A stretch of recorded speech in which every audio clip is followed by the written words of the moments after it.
Hi guys, welcome to SH animated studios. ఇది హిమాలయ పర్వతానికి part 2.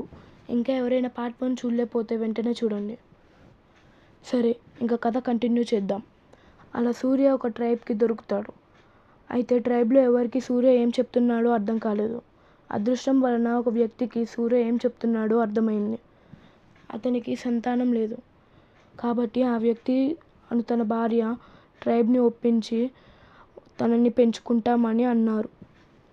సరే అని ట్రైబ్ వాళ్ళు అన్నారు.